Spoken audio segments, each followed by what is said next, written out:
بسم اللہ الرحمن الرحیم۔ السلام علیکم، میں ہوں کومل نور اور آپ دیکھ رہے ہیں RT نیوز۔ پشاور سے خبر شامل کرتے ہیں۔ ضلع کرم کے صدر مقام پال چنار میں آل ٹیچرز ایسوسی ایشن کے رہنماؤں نے کرم پریس کلب کے سامنے احتجاجی مظاہرہ کیا۔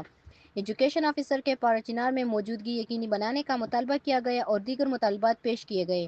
احتجاجی مظاہرے سے خطاب کرتے ہوئے صدر ٹیچرز ایسوسی ایشن عابد علی، نور نبی، ماسٹر سید صابر حسین، احمد شاہ، ماسٹر اسحاق علی اور سید حامد حسین نے کہا کہ ایجوکیشن آفیسر کے مزید عدم موجودگی کسی صورت قبول نہیں، کیونکہ ایجوکیشن آفیسر کے عدم موجودگی کے باعث اساتذہ کو سخت مشکلات کا سامنا ہے۔ آل ٹیچرز ایسوسی ایشن نے مطالبہ کیا کہ اگر ہمارے مطالبات 22 تاریخ سے پہلے حل نہیں ہوئے تو تمام اسکول اور دفاتر کو تالا لگا دیں گے۔ انہوں نے ضلع انتظامیہ اور پارلیمنٹیرین سمیت تمام ذمہ دار افراد سے مسئلے کے حل میں کردار ادا کرنے کا مطالبہ کیا ہے۔